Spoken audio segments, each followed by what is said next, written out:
Along a wide river in Central Africa, a group of elephants arrives at the water's edge and stops. The river is shallow in places. Its surface shows no obvious turbulence.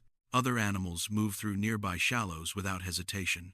From a human perspective, the conditions appear suitable for crossing, yet the elephants remain on land. They do not enter the water. They do not test the depth. They remain positioned along the bank for extended periods, sometimes for days. This behavior is observable and repeatable. It occurs at the same location across multiple seasons. The herd approaches the river as part of a broader movement pattern, then suspends that movement at a specific boundary. No individual proceeds independently. The group maintains cohesion while remaining stationary. At first glance, this appears counterintuitive. Elephants are capable swimmers. River crossings are documented frequently across different regions and habitats. The physical properties of this river do not obviously exceed those encountered elsewhere along known migration routes. Because of this, the behavior is often misinterpreted. It is commonly described as hesitation, caution, or an emotional response to perceived danger. These interpretations rely on assumptions rather than analysis. They assign internal states without examining functional context. What can be stated with certainty is limited to what is visible. Repeated non-crossing behavior at a specific environmental feature, maintained consistently by a single population. To understand why this behavior persists, interpretation must be suspended. The focus must shift from how the behavior appears to what biological role it may serve. Only by examining the conditions under which it occurs, the constraints involved, and the consequences that follow can the behavior be understood. To understand this behavior, we must move beyond how it appears and examine how it functions. Non-crossing as an observable pattern. The first step toward understanding this behavior is to describe it without interpretation. When the herd reaches the river, movement slows in a consistent and measurable way. Travel that was previously linear becomes compressed. Individuals cluster along the bank, maintaining close spatial relationships. Orientation remains directed toward the water, but no forward progression occurs. This stationary phase can last from several hours to multiple days, depending on seasonal conditions. Importantly, the behavior is uniform across the group. There is no evidence of exploratory attempts by individual elephants. No partial entries into the water are observed. Calves, subadults, and adults all exhibit the same boundary response. This indicates that the behavior is not dependent on age, size, or individual physical capability. The non-crossing does not coincide with immediate external disturbances. There are no observable predator cues, no sudden changes in water level, and no abrupt environmental shifts at the onset of the pause. The decision to stop appears to be initiated before contact with the water itself, suggesting that the triggering conditions are detected in advance rather than in response to a sudden stimulus. Timing is also consistent. The herd arrives at the river during predictable phases of broader movement. This indicates that the non-crossing behavior is integrated into an established route rather than resulting from a navigational error or unexpected obstacle. The river is encountered, not avoided entirely, and the pause occurs at the same location across repeated events. This consistency allows the behavior to be classified as patterned rather than situational. From an observational standpoint, several features stand out. First, the absence of testing behavior. Many large mammals exhibit probing actions when encountering uncertain terrain, such as tentative steps or partial engagement. These actions provide feedback that can inform decision-making. In this case, such probing is notably absent. The boundary is treated as definitive. Second, the lack of internal variation. In group living species, disagreement often manifests as splitting, vocalization, or increased movement. None of these indicators are present. The herd remains cohesive, with no observable negotiation or escalation. This suggests that the behavior is not being resolved in real time, but is instead enacted as a known response. Third, the duration of the pause exceeds what would be expected if the behavior were driven by short-term assessment. Environmental conditions remain stable during the waiting period, yet the herd does not resume movement once conditions are confirmed unchanged. This further supports the interpretation that the behavior is not contingent on immediate environmental feedback. From a functional perspective, these observations establish that the behavior is neither accidental nor reactive. It is repeatable, coordinated, and temporally stable. Such characteristics are typical of behaviors that serve a specific adaptive role. Even if that role is not immediately apparent, it is also important to note what the behavior is not. It is not avoidance of water in general. Elephants in the same population are observed entering and traversing other water bodies under different conditions. The non-crossing is spatially specific, not species-wide. This specificity indicates that the behavior is linked to contextual factors associated with this particular river segment. The herd's response is location-dependent rather than categorical. Additionally, the behavior does not escalate. The herd does not show increasing agitation over time. Activity levels remain regulated. Feeding continues within the available area. Rest and social interaction persist. This suggests that the non-crossing is accommodated within the herd's behavioral repertoire rather than treated as an unresolved disruption. In behavioral analysis, such accommodation is significant. When an action persists without destabilizing group function, it implies that the costs associated with the behavior are either tolerable or offset by perceived benefits. Even in the absence of visible reward, persistence itself signals functional adequacy. At this stage, no assumptions are required about internal states or historical causes. The observable data alone establish the behavior as a stable, location-specific, group-level pattern integrated into regular movement. The critical question that follows is not why the elephants choose not to cross, but under what conditions this pattern emerges and how it may contribute to long-term survival efficiency. To answer that, the behavior must be examined in relation to environmental triggers and contextual constraints. The next step is to identify when this non-crossing occurs and what external conditions reliably precede it. Trigger conditions and environmental context. To determine the function of a behavior, it is necessary to identify the conditions under which it occurs. In this case, the non-crossing pattern does not appear randomly. It emerges at a specific location and under a narrow range of environmental contexts. The herd does not stop at every river it encounters. The pause is consistently associated with one stretch of water, encountered during predictable phases of seasonal movement. This immediately distinguishes the behavior from generalized avoidance. Observations indicate that the non-crossing occurs when the herd approaches the river along established routes, often following periods of extended travel. The approach speed decreases before the animals reach the waterline. This suggests that the triggering cues are detected at some distance from the river itself. Rather than being dependent on direct contact with water, several contextual factors are consistently present. First, the river segment in question has relatively uniform surface conditions. There are no visible rapids, steep banks, or obvious depth gradients near the crossing point. The lack of visual complexity may reduce the availability of reliable surface cues. For animals that rely on multiple sensory channels to evaluate terrain, reduced visual differentiation can increase uncertainty rather than decrease it. Second, the riverbed composition in this region is unstable across seasons. Sediment surveys and hydrological studies from similar environments indicate that shallow rivers with wide banks often conceal uneven substrates beneath apparently calm surfaces. Compacted areas may alternate abruptly with softer deposits, creating unpredictable load-bearing conditions. Such variability matters for large-bodied animals. The margin between stable footing and loss of traction is narrow. A misjudgment does not require deep water to produce destabilization. Third, the river interacts with surrounding floodplains. During certain seasons, subsurface water movement extends laterally beyond the visible channel.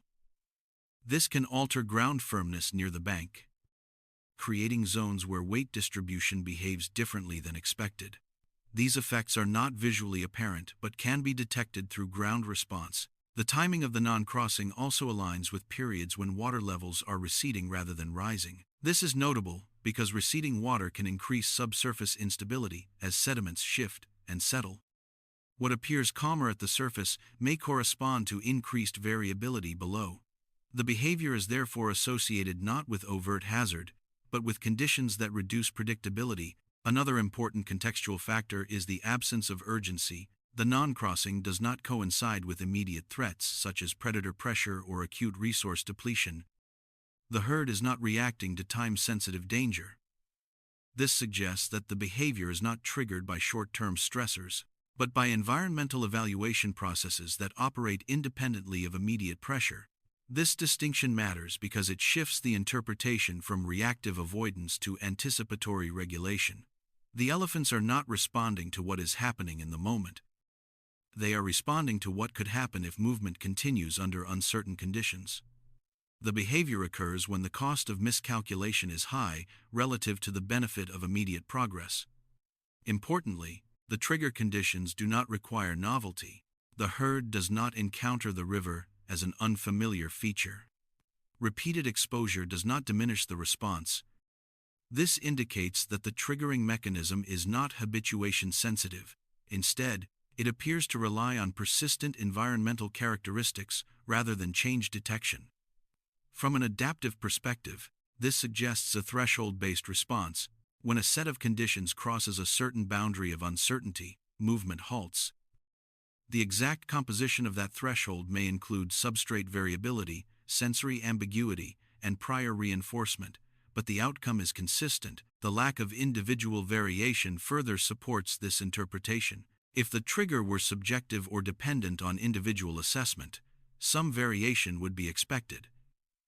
Instead, the response is synchronized across the group, indicating that the triggering cues are shared and interpreted collectively.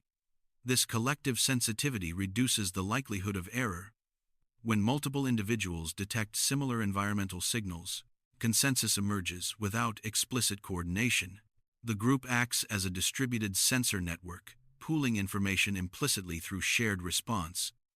The trade-off is reduced flexibility. A threshold-based system minimizes catastrophic error, but it also resists fine-tuned adjustment. Once the threshold is crossed, movement stops entirely rather than adapting incrementally. This can lead to prolonged delays even when conditions are marginally acceptable. However, from a survival efficiency standpoint, this rigidity may be advantageous. For large, slow-reproducing animals, a single destabilizing event can have disproportionate consequences. Avoiding environments where predictability is low reduces exposure to rare but severe outcomes. The triggering conditions for non-crossing therefore appear to prioritize reliability over opportunity. The herd responds not to immediate danger, but to the limits of reliable assessment. When environmental feedback becomes ambiguous, movement is suspended. This behavior persists because, within those constraints, it reduces the probability of irreversible loss, even if it imposes temporary costs. At this stage, the behavior can be understood as a context-dependent risk management response activated when environmental uncertainty exceeds the herd's tolerance for misjudgment. The next step is to examine what biological problem this response solves and why it remains effective despite its limitations. Adaptive function: managing irreversible risk. To understand why the non-crossing behavior persists, the analysis must shift from conditions to function. Every repeated behavior in animal ecology addresses a problem. In this case, the problem is not how to move efficiently, but how to avoid outcomes that cannot be corrected once they occur. For large-bodied, long-lived animals, such as elephants, certain errors carry consequences that exceed the capacity for recovery. River crossings represent one of those error classes. Unlike gradual stressors such as reduced food intake or delayed movement, destabilization in water can lead to immediate injury, separation of individuals, or loss of dependent calves. These outcomes are not evenly distributed across the group. They disproportionately affect the most vulnerable members and can permanently reduce reproductive success. The adaptive function of non-crossing, therefore, is not to optimize travel time or energy expenditure. It is to minimize exposure to low-probability, high-impact events. From an evolutionary perspective, this distinction is critical. Natural selection does not reward behaviors that maximize average success. It favors behaviors that reduce the likelihood of catastrophic failure. A strategy that sacrifices efficiency to avoid rare but severe outcomes can persist if it improves long-term survival stability. The non-crossing behavior aligns with this logic. By halting movement at a river that presents ambiguous feedback, the herd eliminates a class of risk that cannot be mitigated once initiated. If an elephant steps into unstable substrate or experiences unexpected loss of footing, there is limited opportunity for correction. The animal's mass, the resistance of water, and the constraints of group cohesion reduce the effectiveness of rapid response. In contrast, the costs of waiting are reversible. Delayed access to resources can be compensated through extended foraging, altered timing, or temporary redistribution within the group. Energy deficits accumulate gradually, allowing adjustment. These costs are diffuse rather than acute. This asymmetry explains the persistence of the behavior.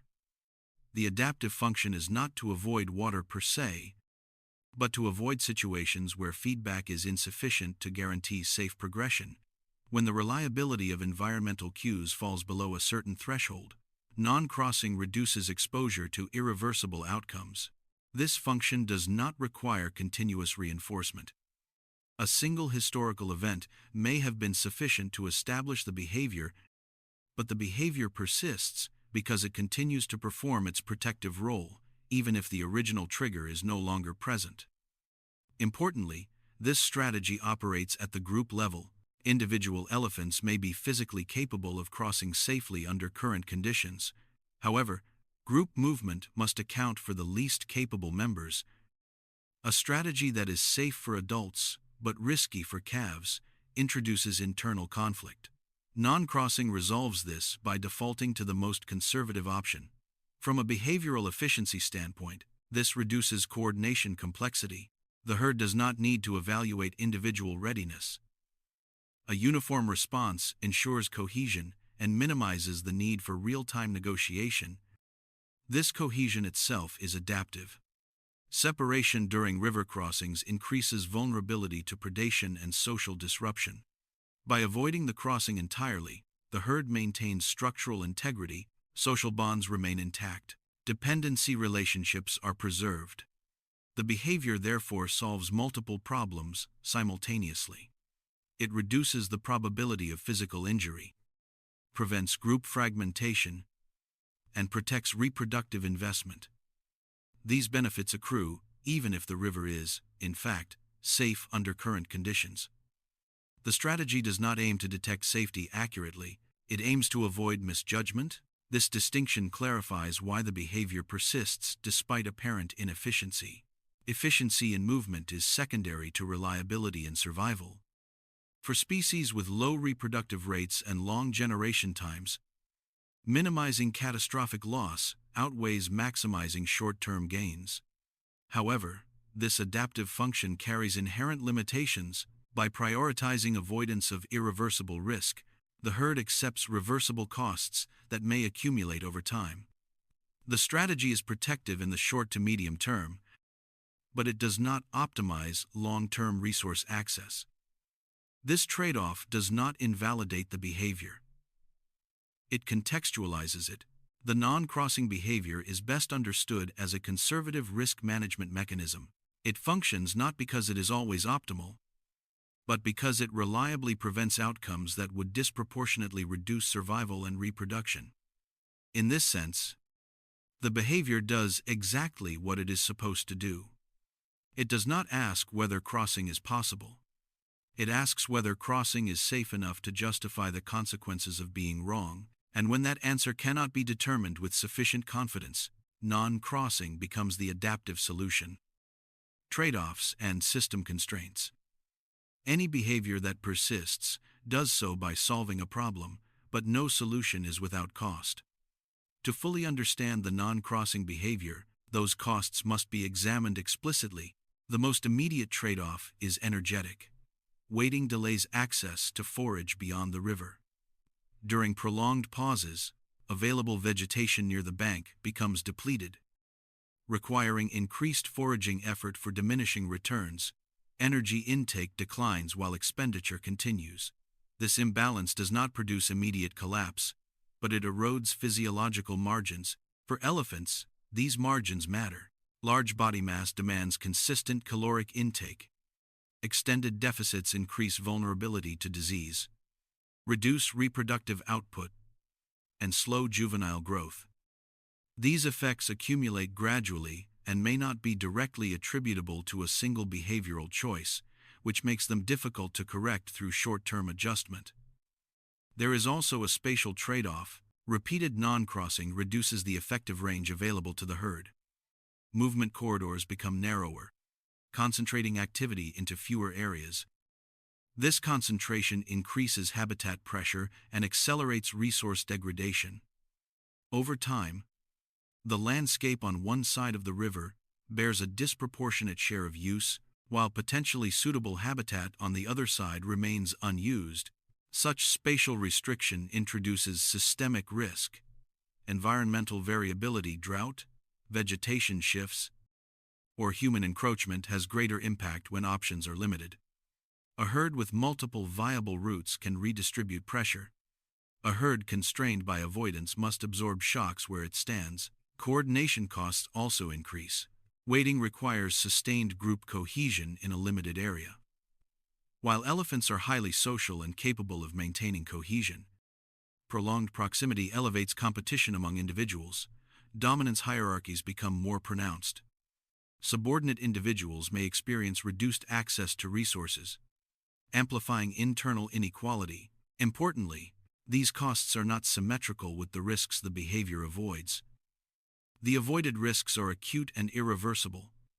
The incurred costs are diffuse and delayed. From a decision-making standpoint, this asymmetry favors avoidance. However, it also masks long-term degradation.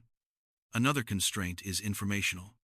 By not crossing, the herd forgoes the opportunity to update its assessment of the river. Environmental conditions change, sometimes rapidly. A behavior that relies on avoidance reduces exposure to new data. Without updated information, the behavior remains calibrated to past conditions, not present ones. This creates a feedback loop. Avoidance limits information. Limited information sustains avoidance. The system stabilizes around a conservative estimate of risk that may no longer be accurate. From a biological perspective, such loops are common in risk-sensitive behaviors. They reduce variance in outcomes, but can also reduce responsiveness. The system becomes robust against sudden loss, but brittle in the face of gradual change. There are also developmental constraints. Calves raised within a non-crossing system do not acquire crossing experience. Their motor skills, sensory calibration, and confidence in aquatic environments develop differently. While this does not impair basic survival, it further entrenches the behavior by reducing the pool of individuals capable of challenging it. This does not imply cognitive limitation, it reflects exposure-dependent learning. Skills not practiced are not maintained. Taken together, these trade-offs reveal the structural limits of the behavior. Non-crossing reduces exposure to catastrophic risk but increases exposure to chronic stressors. It preserves immediate safety at the expense of long-term flexibility. Whether this balance remains adaptive depends on environmental stability. In relatively predictable systems, conservative strategies perform well. In rapidly changing systems, rigidity becomes costly. The non-crossing behavior therefore exists within a narrow window of effectiveness. It is neither inherently optimal nor inherently maladaptive. Its value is conditional. Understanding this conditionality is essential. The behavior should not be evaluated as a mistake or a failure. It is a solution calibrated to a particular risk landscape. When that landscape shifts, the solution may persist beyond its ideal range. The behavior does not collapse under its own weight. It simply becomes less efficient over time. This inefficiency is not immediately visible at the riverbank. It emerges across seasons, generations, and environmental changes. The herd continues to wait, and in doing so, continues to pay costs that are distributed too broadly to trigger abrupt correction. The next step is to examine how similar behaviors vary across elephant populations facing different ecological conditions, and what that variation reveals about the limits of avoidance as a strategy. Population-level reinforcement and social transmission. The persistence of non-crossing behavior cannot be explained solely by individual assessment. Its stability over time indicates reinforcement at the population level, maintained through social transmission rather than continuous environmental validation. Elephant societies are structured around long-term association and repeated interaction. Movement decisions are rarely made in isolation. When a coordinated response occurs consistently across age classes, it indicates that the behavior is embedded within the group's shared framework rather than emerging independently in each individual. The non-crossing pattern exhibits this characteristic. Individuals entering the herd, as calves are exposed to the behavior before they are capable of independent assessment. They encounter the river in the context of collective stillness rather than exploratory movement. The absence of crossing becomes the default response, learned through repeated exposure rather than instruction. This mode of transmission does not require explicit signals. It relies on synchrony. When all individuals respond in the same way, deviation becomes unnecessary. The behavior is reinforced simply by being the only observed option. From a functional standpoint, this is efficient. Social transmission reduces the need for each individual to evaluate risk independently. It also reduces the probability of uncoordinated actions that could compromise group cohesion. In environments where misjudgment carries severe consequences, such uniformity can be protective. However, social reinforcement introduces inertia. Once a behavior is widely adopted, its persistence becomes decoupled from its original cause. The behavior no longer requires direct confirmation from the environment. It is maintained because it is expected. This expectation influences how new information is interpreted. Ambiguous cues are more likely to be assimilated into the existing framework rather than prompting reassessment. In the context of the river, this means that minor changes in water level, substrate stability, or surface appearance do not alter the response. The herd does not treat these variations as evidence requiring updated evaluation. The response remains binary. Crossing does not occur. This binary response simplifies coordination but limits nuance. The reinforcement process is further strengthened by outcome bias. When the herd avoids crossing and no negative outcome follows, the behavior is implicitly validated. The absence of harm is attributed to the avoidance, even though harm may not have occurred had crossing taken place. This asymmetry reinforces conservatism. Importantly, reinforcement does not depend on visible benefit. It depends on the absence of loss. Over time, this creates a stable equilibrium where non-crossing is associated with continued survival, regardless of whether it is the most efficient strategy available. Social structure amplifies this effect. In elephant groups, experienced individuals exert disproportionate influence on movement patterns. Their actions are not challenged because they are associated with past survival. When these individuals initiate or maintain non-crossing, their influence extends beyond immediate decision-making. It shapes the expectations of the group. As leadership changes gradually rather than abruptly, behaviors persist across generational turnover. New leaders inherit established patterns rather than generating alternatives. This continuity preserves successful strategies but also preserves outdated ones. The result is a behavior that is resilient to change. Resilience here does not imply optimality. It implies resistance to perturbation. The non-crossing pattern remains stable across varying conditions because it is buffered by social reinforcement. Individual deviation would require not only new information, but also a breakdown in consensus. Such breakdowns are rare in cohesive groups. From an evolutionary perspective, this mechanism favors survival in environments where conditions fluctuate within known bounds. It reduces exposure to extreme outcomes by anchoring behavior to proven responses. However, it also reduces the speed at which populations can adjust to novel conditions.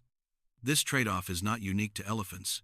Social animals frequently exhibit behaviors that persist through reinforcement rather than continuous evaluation. What distinguishes the current case is the scale of the behavior's consequences. The decision affects movement, resource access, and long-term population dynamics.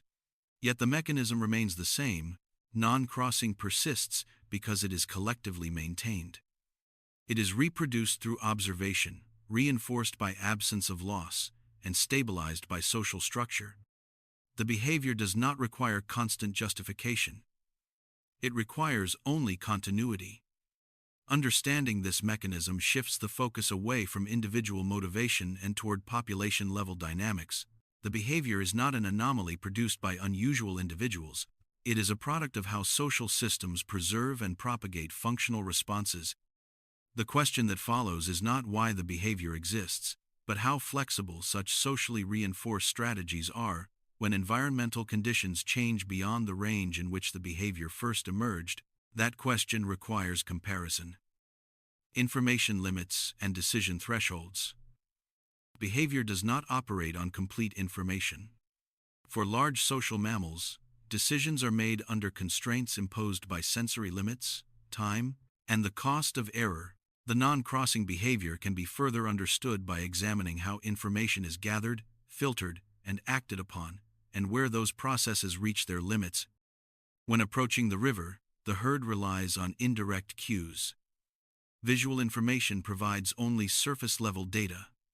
Depth, substrate stability, and load-bearing capacity cannot be assessed reliably from the bank. Tactile information requires physical entry into the water, which carries immediate risk. Acoustic and vibrational signals may indicate irregularities, but they do not resolve uncertainty fully. This creates an informational gap.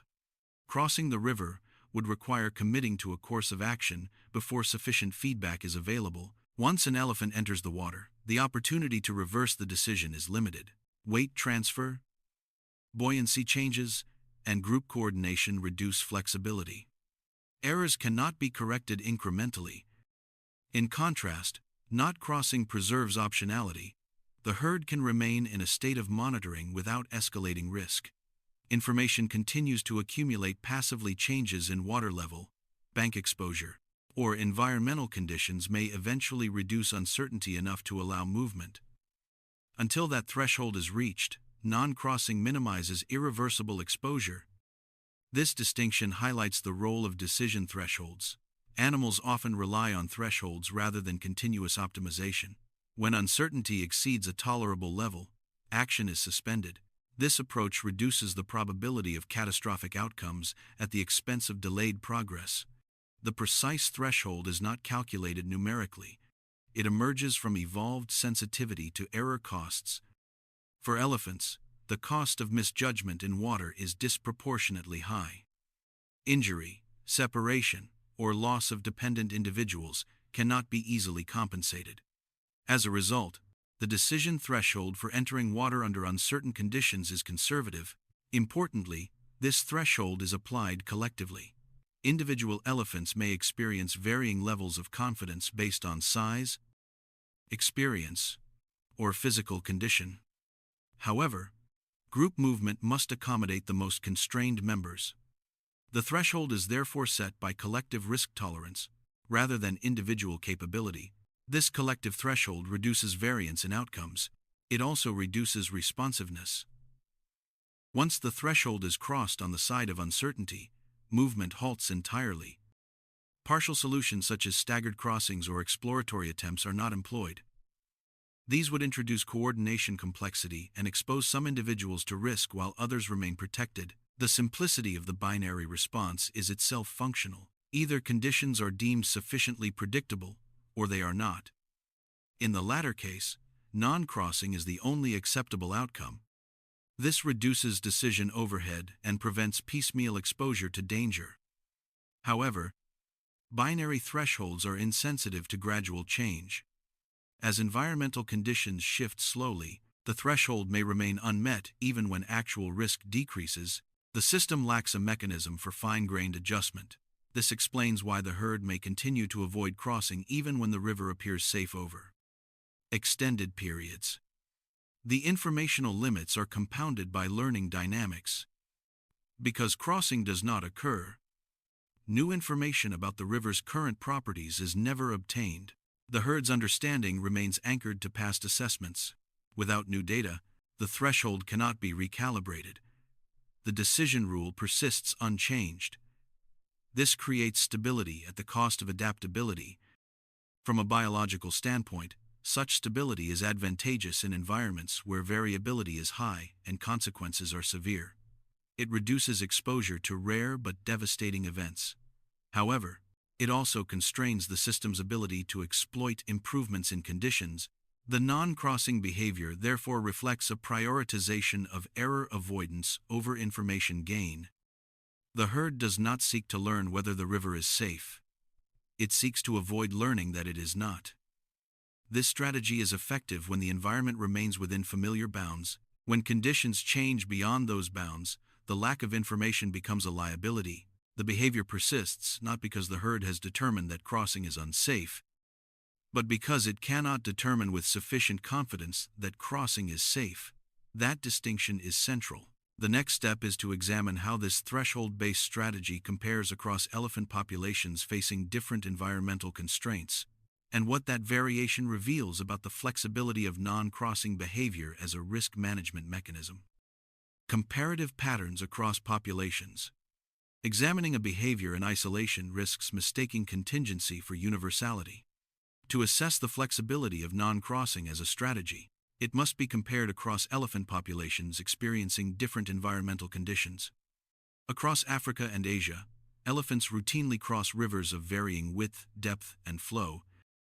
In regions where riverbeds are stable and banks are well-defined, crossings occur with regularity. Movement is direct, entry into water is coordinated. The behavior is integrated seamlessly into migration routes, even during periods of elevated flow. This contrast is informative.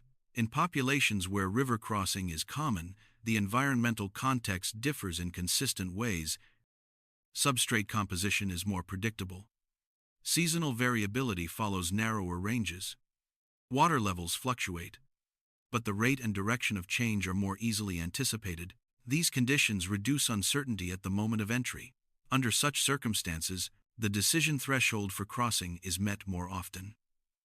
Importantly, these populations are not inherently more tolerant of risk. They operate under different informational constraints. The reliability of environmental cues allows assessment to proceed with greater confidence. The same decision framework, avoid irreversible error, yields different outcomes because the inputs differ. In other regions, avoidance patterns similar to the non-crossing behavior described here have been documented. These tend to occur in areas where rivers exhibit irregular behavior, sudden depth changes, shifting sediment loads, or seasonal instability that alters load-bearing properties without clear surface indicators. In these contexts, hesitation increases. The key variable is not water itself, but predictability. Comparative data suggests that elephant populations calibrate their movement strategies to the reliability of feedback rather than to absolute environmental features. Where cues are consistent, movement proceeds. Where cues are ambiguous, conservative strategies dominate. This calibration occurs at the population level. Elephants translocated from stable river systems into more variable environments adjust their movement patterns over time. Initial crossings may occur, followed by increased hesitation as environmental feedback proves inconsistent. Populations exposed over generations to predictable river systems maintain crossing behavior even under moderately adverse conditions. These observations indicate that non-crossing is not a fixed species trait. It is a context-dependent expression of a broader decision framework. Regional variation also appears in how long waiting persists. In some populations, pauses are brief, lasting hours rather than days. In others, waiting extends until environmental conditions change substantially. This variation correlates with the speed at which environmental feedback becomes reliable. not with differences in social structure or physical capability. Such comparisons undermine interpretations that attribute non-crossing to generalized avoidance or deficiency. Instead, they support the interpretation of non-crossing as a tunable response to uncertainty. The behavior expands or contracts depending on how well environmental signals support safe movement. This tunability has limits. Populations exposed to rapid environmental change, often driven by human modification, may experience a mismatch between inherited decision thresholds and current conditions. Dams, altered flow regimes, and modified riverbanks can disrupt historical cue reliability. In such cases, behaviors calibrated to past environments persist into new contexts. Comparative analysis suggests that adaptation lags behind environmental change when feedback mechanisms are disrupted. This lag does not indicate failure of learning. It reflects the cost structure of the behavior. When the penalty for error remains high, recalibration proceeds slowly.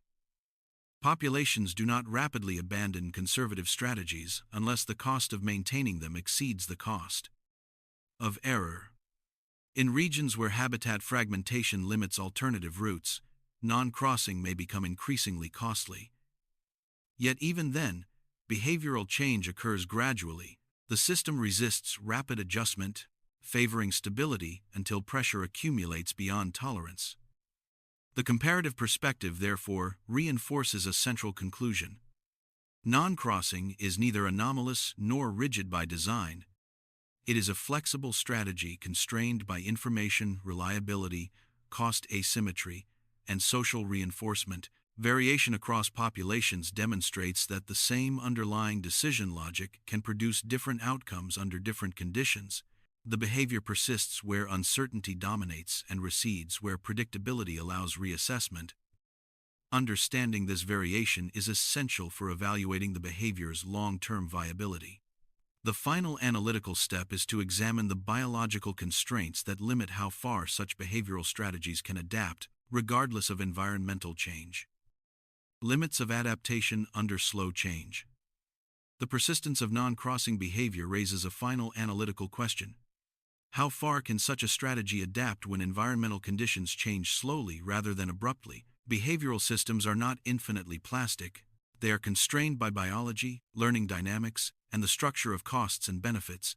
Even when conditions shift, adaptation occurs within boundaries set by how information is acquired and how error is penalized.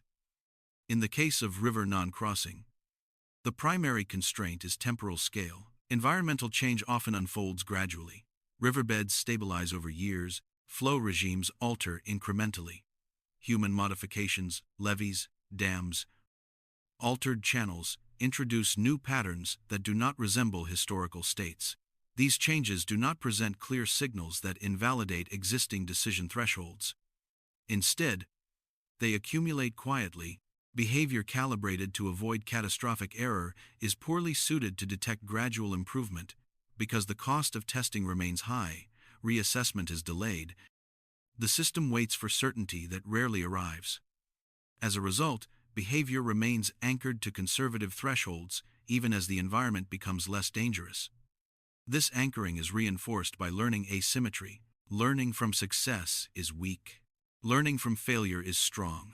If a crossing succeeds, the absence of harm does not provide clear evidence that the behavior should change. If a crossing fails, the consequences are immediate and severe. This imbalance skews adaptation toward caution. In practical terms, the herd receives no decisive feedback that crossing is safe, but would receive decisive feedback if it were unsafe. The optimal strategy under such conditions is to maintain avoidance unless forced otherwise. There are also physiological constraints. Elephants do not possess specialized anatomical adaptations for rapid aquatic maneuvering. Their mass, limb structure, and buoyancy dynamics limit agility in water. While capable swimmers, they are not built to recover quickly from destabilization. This limits the margin for experimentation. Small errors cannot be corrected easily. Energetic constraints compound the issue. Reproduction is slow. Calves require extended care. Losses are not quickly replaced. This magnifies the long-term cost of acute failure relative to chronic inefficiency. A strategy that reduces rare catastrophic loss can outperform a more flexible strategy that occasionally fails. These constraints explain why behavioral recalibration proceeds slowly even when environmental conditions become more favorable. The non-crossing behavior does not persist because it is optimal under all conditions. It persists because the cost of being wrong remains higher than the cost of being conservative until that balance shifts decisively. Adaptation is constrained. Social dynamics further limit flexibility. As discussed earlier, behavior is transmitted through observation and consensus. Individual innovation carries risk not only to the innovator, but to group cohesion. A single successful crossing does not necessarily propagate change. Multiple consistent successes would be required to overcome established thresholds, and such consistency is difficult to achieve without coordinated experimentation. Coordination, in turn, requires conditions that reduce risk sufficiently to allow trial without severe consequence. These conditions may occur rarely or not at all. The result is a system that adapts only under strong pressure. When avoidance becomes more costly than crossing due to extreme resource scarcity, habitat fragmentation, or forced displacement, thresholds may eventually be crossed. But by the time this occurs, options may already be limited. Adaptation becomes reactive rather than proactive. This does not imply inevitability of failure. It implies that behavioral strategies optimized for error avoidance trade speed of adaptation for reliability. They are resilient to sudden shocks, but slow to exploit gradual improvements. The non-crossing behavior exemplifies this trade-off. It persists not because the herd misjudges the river, but because its decision framework is designed to prioritize survival stability over environmental exploration. This design performs well under uncertainty, but it cannot anticipate future change. Understanding these limits reframes the behavior. It is not a fixed refusal. It is not indecision. It is a constrained adaptation operating within narrow margins. The herd does not ask whether the river is safe today. It asks whether the consequences of being wrong remain unacceptable. As long as that answer does not change, the behavior will remain intact, regardless of how the environment slowly shifts around it. Variation without narrative. When the non-crossing behavior is compared across elephant populations, a consistent pattern emerges. Variation aligns with environmental structure rather than with species-level traits. In regions where rivers exhibit stable substrates and predictable seasonal dynamics, elephants routinely cross water as part of normal movement. These crossings occur even under conditions that, to human observers, appear more demanding than the river avoided by the herd under discussion. Depth and width alone do not determine behavior. What matters is the reliability of feedback during entry and movement. In river systems with compacted beds, gradual depth gradients, and consistent flow regimes, elephants receive coherent sensory information. Substrate response under weight remains stable. Acoustic and vibrational cues change smoothly rather than abruptly. Under these conditions, uncertainty remains below the decision threshold required to suspend movement. By contrast, in environments characterized by fluctuating sediment loads, lateral seepage, or irregular bank structure, hesitation increases. In such systems, surface appearance correlates poorly with subsurface stability. Predictability declines even when water levels are low. Here, non-crossing behavior becomes more frequent and more persistent. Comparative observations also indicate that populations exposed over generations to variable river systems exhibit stronger avoidance patterns than populations encountering similar rivers sporadically. This suggests that repeated exposure to unreliable cues reinforces conservative thresholds rather than leading to habituation. The behavior does not diminish with familiarity, it becomes more entrenched. Regional variation further demonstrates that non-crossing is not an absolute response. In some populations, pauses are brief and context-dependent. In others, waiting extends until environmental conditions shift substantially. These differences correlate with how rapidly reliable information becomes available, not with differences in physical capability or social organization. Importantly, populations subjected to recent environmental modification show the greatest mismatch between behavior and current conditions. Altered flow regimes and stabilized riverbeds created by human intervention may reduce actual risk while preserving historical uncertainty cues. In these cases, inherited decision thresholds persist despite improved conditions. The comparative perspective clarifies that non-crossing is an expression of a shared decision framework applied to different informational environments. The same underlying logic, avoid irreversible error under uncertainty, produces different outcomes, depending on cue reliability. Behavior adapts to conditions, not to narratives. Why behavior has limits. Behavioral strategies operate within biological boundaries that cannot be bypassed through learning alone. In the case of river non-crossing, several constraints limit how far adaptation can proceed, even when environmental conditions improve. The first constraint is anatomical. Elephants are capable swimmers, but their body design prioritizes terrestrial stability over aquatic maneuverability. High body mass, columnar limbs, and limited joint flexibility reduce the ability to correct imbalance once destabilization begins. In water, small errors scale quickly, recovery options are few, and assistance from conspecifics is limited by space and coordination. This anatomical reality elevates the cost of miscalculation. Physiological constraints reinforce this effect. Elephants have slow life histories. Gestation is long, maturation is extended, and reproductive output is low. Each individual represents a substantial energetic investment. Losses cannot be offset quickly. As a result, behaviors that reduce the probability of sudden loss are favored, even if they reduce efficiency elsewhere. Energetic constraints further narrow flexibility. Large-bodied herbivores require sustained intake to maintain condition. However, temporary deficits can be tolerated. Acute injury or death cannot. This asymmetry biases decision frameworks towards strategies that accept reversible costs while avoiding irreversible ones. There are also sensory constraints.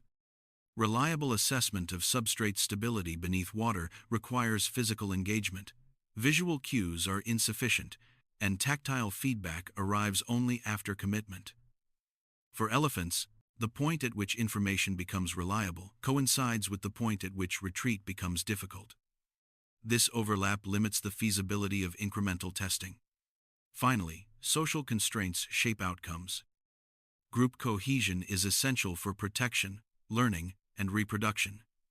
Behaviors that risk fragmenting the group impose additional costs beyond individual injury. Non-crossing avoids these coordination risks by maintaining cohesion at the expense of movement. Together, these constraints define the operating range of the behavior. They explain why non-crossing cannot be continuously optimized and why conservative thresholds persist. Adaptation is possible, but only within limits set by anatomy, physiology, energy budgets, sensory access, and social structure. Behavior, in this context, does not fail to improve. It reaches the boundary of what improvement can safely achieve. Scientific curiosity. This behavior challenges a common assumption about animal movement, that efficiency is always the goal. In reality, many behaviors persist not because they maximize speed or access, but because they minimize irreversible error under uncertainty. The elephants at this river illustrate how decision frameworks are shaped by anatomy, information limits, and the cost of being wrong. What appears inefficient may, under closer examination, be a stable solution to a specific ecological problem. Which aspect of this behavior most altered your initial interpretation? The role of uncertainty, the influence of social transmission, or the constraints imposed by biology? And which animal behavior should we examine next to better understand how survival strategies really work?